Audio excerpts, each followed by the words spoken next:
성경에서 가장 지혜로운 왕으로 꼽히는 솔로몬. 과연 그는 어떻게 살았을까요?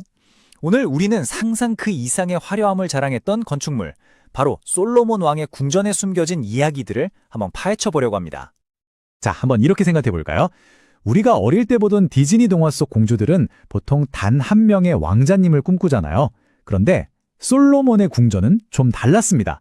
무려 1000명의 여인이 단 한 명의 왕과 함께 살았거든요. 네, 1000명. 제가 잘못 말한 게 아닙니다.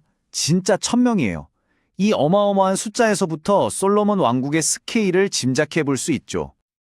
근데 이 숫자가 그냥 나온 게 아니에요. 자세히 보면 아내가 700명, 후궁이 300명입니다. 이 아내들은 대부분 주변 나라의 공주들이었죠. 그러니까 한 명 한 명이 그냥 아내가 아니라 살아있는 외교 조약이나 마찬가지였던 겁니다. 그럼 말이죠. 이 1000명의 여인과 한 명의 왕이 살았던 곳은 대체 어떤 모습이었을까요? 자, 지금부터 고대 세계에서 가장 화려했다고 알려진 바로 그곳으로 한번 들어가 보겠습니다. 우선 궁전을 어떻게 지었는지부터 살펴볼 텐데요. 여기서 아주 흥미로운 질문이 하나 생깁니다. 솔로몬은 대체 왜 신을 위한 성전보다 자기가 살 집을 짓는데 훨씬 더 많은 시간과 노력을 쏟아 부었을까요? 보세요. 성전을 짓는 데는 7년이 걸렸습니다. 그런데 자기 궁전은요, 거의 2배에 가까운 13년이나 걸렸어요.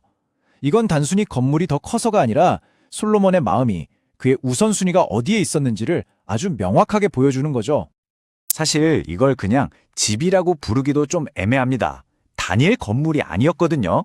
국방부 역할을 하던 레바논 숲풀 궁부터 재판이 열리던 보좌 현관, 그리고 이집트 파라오의 딸을 위해 따로 지은 별채까지. 이건 뭐 하나의 도시, 솔로몬 왕국의 권력 그 자체를 보여주는 거대한 복합단지였던 겁니다. 짓는 과정도 정말 보통이 아니었습니다. 한번 상상해 보세요. 기지가 4.5m나 되는 거대한 돌을 아주 정밀하게 잘라내고 이걸 채석장에서 예루살렘까지 옮겨와야 했어요. 그리고 그 돌들 사이에 최고급 수입 목재인 백향목을 끼워 넣어서 조립했죠. 정말 인간의 힘으로 만들었다고는 믿기 힘든 경이로운 과정이었습니다. 그러니까 결론은 이겁니다. 이 궁전은 그냥 사람이 사는 집이 아니었어요. 이건 하나의 강력한 메시지였습니다. 우리나라의 힘과 부가 이 정도다라고 찾아오는 모든 이들에게 보여주고 겁을 주기 위해 설계된 거대한 상징물이었던 거죠. 자, 그럼 그 강력한 메시지가 궁전 안에서는 어떻게 표현되었을까요?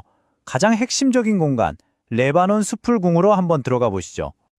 건조한 예루살렘 한가운데 이름처럼 진짜 숲 같은 공간이 펼쳐집니다. 레바논에서만 구할 수 있는 최고급 백향목으로 만든 거대한 기둥이 무려 45개나 빽빽하게 서 있었어요. 여기에 발을 들여놓는 순간 누구라도 압도당할 수밖에 없었을 겁니다.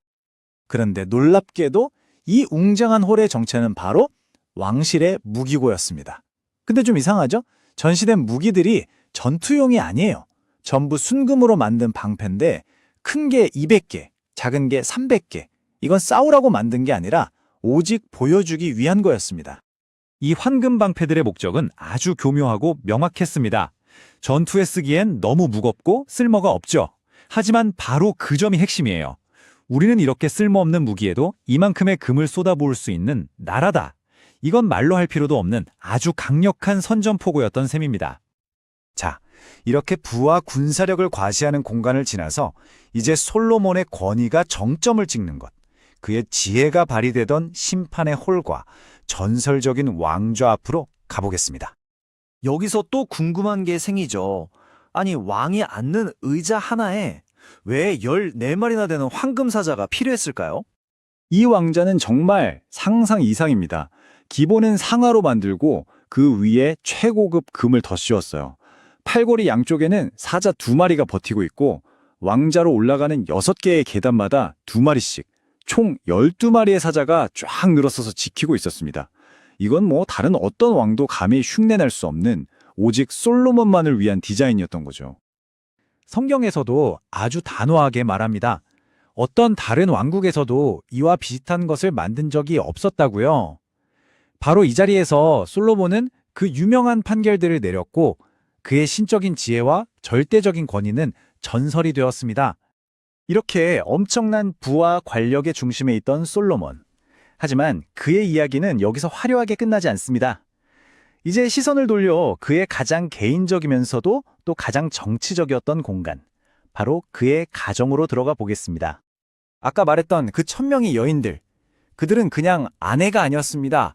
모압, 암몬, 에돔, 시돈, 헷, 이집트, 주변의 거의 모든 나라에서 온 공주들이었죠. 한마디로 국제정세 그 자체였던 겁니다. 그런데 여기서 결정적인 구절이 등장합니다. 성경은 솔로몬이 단순히 정략 결혼을 한 게 아니라 그들을 사랑했다고 기록해요. 정치적인 관계를 넘어서 진심으로 마음을 주었던 거죠. 그리고 정말 아이러니하게도 바로 이 사람이 그의 발목을 잡는 시작점이 됩니다. 이방 여인들과의 사랑, 이게 솔로몬의 막대한 부와 만났을 때 비극이 시작됩니다. 그의 그 엄청난 부가 어떻게 역으로 그의 영혼을 무너뜨렸는지 마지막으로 한번 살펴보겠습니다.